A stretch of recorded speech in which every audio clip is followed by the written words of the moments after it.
नमस्कार मित्रों, मैं मनोज गुरु आपका फिर एक बार मनोज गुरु एकेडमी चैनल में स्वागत करता हूं। आप सभी का बहुत धन्यवाद कि आप हमारे साथ जुड़े रहे और आगे भी और लोगों को जोड़ने का प्रयास आप लगातार जारी रखेंगे। तो आज हम विसर्ग संधि को और संधि के अंतिम भाग को लेकर चर्चा करेंगे। तो हम पढ़ेंगे आप विसर्ग संधि के तृतीय और संधि के अंतिम भाग को। तो हमारा टॉपिक रहेगा आज का विसर्ग संधि।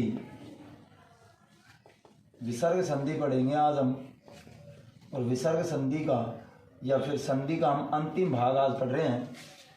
तो मित्रों, आप वीडियो के लास्ट तक ज़रूर बने रहें, उसे अंत तक ज़रूर देखें। तो देखिए मित्रों कि विसर्ग संधि के 6 नियम हम पिछली 2 वीडियोज़ में पढ़ चुके हैं। आज हम उसका 7, 8, 9 और 10वां नियम पढ़ेंगे। विसर्ग संधि में टोटल 10 नियम है। भेद विसर्ग संधि में एक भी नहीं होता। यह मैं आपको विसर्ग संधि के प्रथम भाग में समझा चुका हूँ। विसर्ग संधि का एक भी भाग नहीं होता है या एक भी भेद नहीं है, एक भी प्रकार नहीं है। बस व्यंजन और विसर्ग को हम नियमों के आधार पर पढ़ते हैं। तो हम देखते हैं इसका नियम नंबर 7। विसर्ग संधि का नियम नंबर 7 हम पढ़ेंगे कि विसर्ग संधि का नियम नंबर 7 क्या कहता है। बहुत आसान है। ये कहता है कि स्वर वर्ण के बाद में यदि विसर्ग आए, नियम कहता है कि कभी भी स्वर वर्ण के बाद में विसर्ग आए और उसके बाद यदि तय और स हो, जो विसर्ग है वह स में बदल जाएगा, स्लेट वाले स में बदल जाएगा। तो नियम क्या कहता है कि स्वर वर्ण के बाद में यदि विसर्ग आए, स्वर वर्ण के बाद में विसर्ग आए और सामने तय और स हो, स्वर वर्ण के बाद में क्या हो, विसर्ग और सामने तय और स हो, तो ये विसर्ग जो है ये स्लेट वाले स में बदल जाता है। इतना हमें याद रखना है मित्रों कि विसर्ग के बाद में तय स हो और विसर्ग से पहले स्वर वर्ण हो, तो जो ये विसर्ग है वो स में बदल जाता है। जैसे उदाहरण देखिए, उदाहरणों से हम पढ़ते हैं कि नमः धन ते शब्द बनेगा नमस्ते। क्यों बना? क्योंकि विसर्ग से पहले स्वर वर्ण आया है और विसर्ग के बाद में तय आया है, तो विसर्ग को अपन स्लेट वाले स में बदल देते हैं। क्लियर है क्या? उसी तरह देखो आप कि चंद्र है धन तम, विसर्ग से पहले अ है और बाद में तय है, तो विसर्ग को स्लेट वाले स में बदला और शब्द बनाया चंद्रस्तम। क्या शब्द बनाया? चंद्रस्तम शब्द हमने बनाया। उसी तरह देखो मन है धन ता, मन है धन ता, विसर्ग से पहले अ है बाद में तय आया है, तो विसर्ग को किस में बदल रहे हैं? स्लेट वाले स में बदल रहे हैं। तो शब्द बन रहा है मनस्ताप। क्या शब्द बन रहा है? मनस्ताप शब्द बन रहा है। उसी तरह देखिए अंत है धन तल, शब्द बनाया अपन ने अंतस तल। क्या शब्द बनाया? अंतस तल। कारण क्या है? क्योंकि विसर्ग से पहले तय है, उसमें अ छिपा हुआ है, और विसर्ग के बाद में तय आ रहा है, तब हमने विसर्ग को स्लेट वाले स में बदल दिया। एक इसका बहुत मोस्ट और इम्पोर्टेंट उदाहरण है, इत है धन, इत धन तत्, ये होता है शब्द बनता है इतस्तत है। क्या शब्द बनता है? इतस्तत है। बहुत मोस्ट उदाहरण रहा है ये, एग्जाम में कई बार पूछा भी गया इतस्तत शब्द। और उदाहरण देखिए इसके, मन दंताप अपन ने देख लिया, मनस्ताप होता है, इतस्तत देख लिया। उसके अलावा देखो प्रातः धन स्मरण, प्रातः धन स्मरण शब्द बनेगा प्रातस्मरण। क्या? प्रातस्मरण। ये देखिए प्रातस्मरण, ये स वाला उदाहरण हो गया कि धन के चिन्ह से पहले विसर्ग है, विसर्ग से पहले स्वर है, स्वर के बाद में क्या आ रहा है? स आ रहा है। तो हमने क्या करा? विसर्ग को स में बदल दिया और देखिए एक उदाहरण और देख लेते हैं।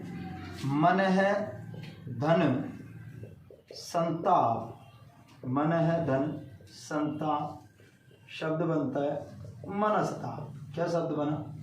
मनस्ताप, सॉरी, मन है धनता संताप बराबर शब्द बनता है मनस्संताप। क्लियर है? ये शब्द बनेगा, ये नियम नंबर 7 है। अब विसर्ग संधि के जितने भी नियम है वो सरल हैं, एक बार आप स्क्रीनशॉट ले लो, फिर हम इसके नियम नंबर 8 की चर्चा करेंगे। तो देखिए अब हम पढ़ेंगे नियम नंबर 8, विसर्ग संधि का 8वें नियम की हम चर्चा करेंगे कि 8वें नियम में क्या है। विसर्ग संधि का नियम नंबर 8 कहता है, बहुत ईजी है, कि स्वर वर्ण के बाद में विसर्ग हो और उसके बाद ट और षटकोण वाला स आए तो विसर्ग है जो षटकोण वाले स में बदल जाएगा। कि स्वर वर्ण के बाद विसर्ग आए और उसके बाद में ट या स आए तो ये जो विसर्ग है ये षटकोण वाले स में बदल जाता है। इतना आपको याद रखना। स्वर वर्ण के बाद में विसर्ग और विसर्ग के बाद में ट या षटकोण वाला स आए तो विसर्ग है वो भी षटकोण वाले स में बदल जाता है। इसके मुख्य 3 या 4 उदाहरण हैं जो किताबों में मिलते हैं और जो प्रमुख है, जैसे राम है धन षष्ठ, शब्द बनता है रामस षष्ठ। क्या शब्द बना? राम है धन षष्ठ बराबर रामस षष्ठ। एक उदाहरण जो एग्जामों में सबसे ज्यादा पूछा जाता है, धनु है धन टंकार, शब्द बनता है धनुष टंकार। क्लियर है? ये बहुत मोस्ट उदाहरण है, इसको आप याद रखें, एग्जामों में बहुत ज्यादा पूछा गया है धनुष टंकार। उसके उसी तरह चतु है धन षष्ठी, क्या बनेगा? चतुष्षष्ठी। क्या शब्द बना? चतुष षष्ठी हमने शब्द बनाया। और राम है धन टीकते, शब्द बनाया रामस टीकते। क्या शब्द बनाया? रामस टीकते।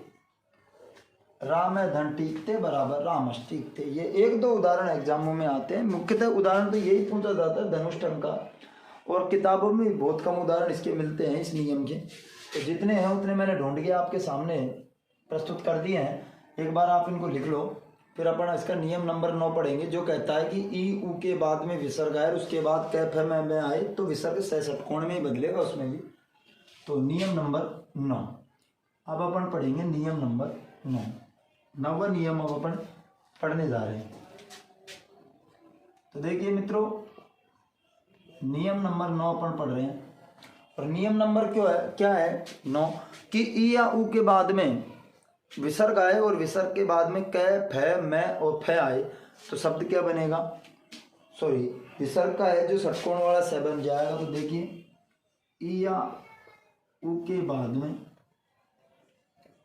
विसर्ग आए, ई या ऊ के बाद में विसर्ग आए सामने कै फै फै और मैं आई, कै फै फै और मैं आए तो जो विसर्ग है वो किस में बदलेगा मित्रों?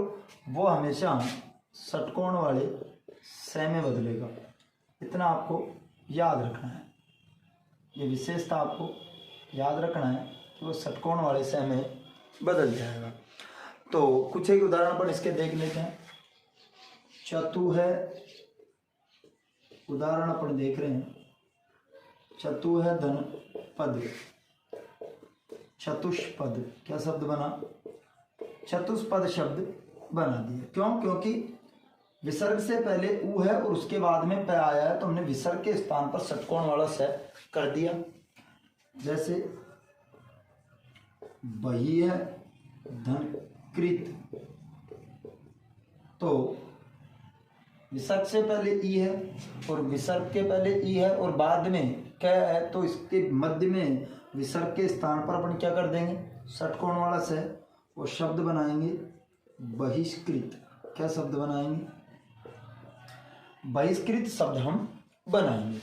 उसी तरह और उदाहरण देख लो, चतु है धनपथ,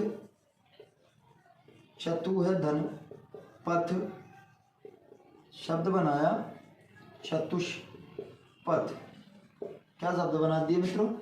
चतुष्पथ शब्द हमने बना दिया। और इसके और 2-4 उदाहरण पर पढ़ लेते हैं जो बहुत इंपॉर्टेंट एग्जाम में पूछा भी गया है। चतु है धन कोण, ये उदाहरण बहुत पूछा जाता है। शब्द बनता है चतुष्कोण, क्या शब्द बनता है मित्रों? चतुष्कोण शब्द बनता है। चतु है धन कोण बराबर चतुष्कोण शब्द बनता है। एक और मोस्ट उदाहरण, आवि है धनकार, शब्द बनाया आविष्कार, क्या शब्द बनाया? आविष्कार शब्द हमने बनाया। कब? जब धन के चिन्ह से पहले ई आ रहा है, बाद में कार है, तो हमने धन के चिन्ह से पहले जो विसर्ग था उसके स्थान पर क्या कर दिया? षटकोण वाला से हमने बना दिया। आगे देखो, ज्योति है धनमती, ज्योति है धनमती शब्द बनेगा ज्योतिषमती, क्या शब्द बनेगा? ज्योतिषमती शब्द बनेगा। ज्योति है धनमती बराबर ज्योतिषमती शब्द बनेगा। उसी तरह देखो आगे, नी है धन फल, क्या शब्द बनता है? निष्फल शब्द बनता है। क्या शब्द बनता है मित्रों? निष्फल शब्द बनता है। इसको भी आप याद रखें, ये भी इम्पोर्टेंट है, ये भी कई बार पूछ लिया जाता है। उसी प्रकार नी है धन काम बराबर निष्काम लिख लेते हैं कि नी है धन काम बराबर निष्काम शब्द हमने बनाया, कि नी है धन काम बराबर निष्काम शब्द हमने बनाया। तो नियम नंबर 9 क्या कहा कि ई उ के बाद में विसर्ग और विसर्ग के बाद में कै फै फै और मैं हो, तो विसर्ग के स्थान पर हमने षटकोण वाला से कर लिया। एक बार आप इनको लिख लो या स्क्रीनशॉट ले लो, फिर अपन नियम नंबर 10 है जो विसर्ग संधि का अंतिम नियम है उसको अपन पढ़ लेते हैं। तो मिटा देता हूँ। नियम नंबर अपन 10 अब अपन पढ़ेंगे कि विसर्ग संधि का 10वां नियम क्या कहता है। तो मित्रों नियम नंबर 10 बहुत ईजी है कि ई या उ के बाद में, ध्यान रखना बड़े ढंग से याद रखें आप, ई या उ के बाद में विसर्ग हो और उसके बाद में यदि र आए तो जो विसर्ग का तो लोप हो जाएगा, विसर्ग तो हो जाएगा समाप्त, और विसर्ग से पहले जो ई या उ आ रहा है वो हो जाएंगे बड़े। क्या हो जाएंगे? बड़े। तो देखिए क्या कहा नियम ने कि ई या उ के बाद में र आई, ध्यान रखना बहुत इंपॉर्टेंट है नियम कि ई या उ के बाद में र आए और बीच में क्या हो भैया? विसर्ग। क्या हो मित्रों? विसर्ग। तो इस विसर्ग का तो हो जाता है मित्रों लोप, ये तो हो जाता है क्या? गायब। ये जो ई है ये बदल जाती है बड़ी ई में, और ये जो उ है ये बदल जाता है बड़े उ में। यह नियम आपको याद रखना है कि विसर्ग से पहले ई या उ हो और बाद में र हो तो विसर्ग का तो लोप हो जाएगा, छोटी ई बड़ी ई में बदल जाएगी, छोटा उ बड़ा उ में बदल जाएगा। कैसे? तो उदाहरण देखो, नी है धन रस, तो विसर्ग से पहले छोटी ई आई है क्या? छोटी ई, और बाद में र आया है तो इस विसर्ग को कर दो गायब और इसके स्थान पर कर दो बड़ी ई। ये प्रक्रिया समझो आप कि विसर्ग से पहले ई आया है, बाद में र आया है तो विसर्ग को कर दो गायब और छोटी ई को क्या बना दो? बड़ी ई। शब्द क्या बना? नीरस। क्या शब्द बनाया मित्रों? नीरस शब्द अपन ने बनाया। उसी तरह देखो, नी है धन रव, क्या शब्द बनाया? नीरव। बड़ी ई बना दी, विसर्ग का कर दिया लो। उसी तरह देखो, नी है धन रज, क्या शब्द बनाया? नीरज। क्या शब्द बनाया मित्रों? नीरज शब्द अपन ने बना दिया। वेरी इंपॉर्टेंट उदाहरण है इसका, दू है धनराज। विसर्ग से पहले क्या आ रहा है मित्रों, उ, बाद में क्या आ रहा है रे, तो विसर्ग का कर दो लोप और इस उ के स्थान पर कर दो बड़ा उ, तो शब्द बना दो दूराज। क्या शब्द बना हो गया, दूराज शब्द आपने बना दिया। और देखिए इसके उदाहरण, नी है धनरंध्र, नी है धनरंध्र, शब्द बनाया नीरंध्र। क्या शब्द बनाया, नीरंध्र शब्द आपने बना दिया। उसी तरह चक्षु है धन रोग, चक्षु है धन रोग, शब्द बनाया अपन ने चक्षु रोग। क्या शब्द बना दिया, चक्षु रोग शब्द अपन ने बना दिया। इसके एक दो उदाहरण और अपन देख लेते हैं, सामान्य से जो इसके उदाहरण एग्जामों में पूछे जाते हैं। जैसे दू है धन रम्य, दू है धन रम्य, शब्द बना दुरम्य, दू रम्य शब्द अपन ने बना दिया। उसी तरह दू है धनराज, दूराज अपन ने पढ़ ही लिया, दू है धनराज दूराज होता है। एक उदाहरण और कई बार पूछा गया निरोग के बारे में, तो वो भी अपन देख लेते हैं। नी है धन रोग, शब्द बना निरोग।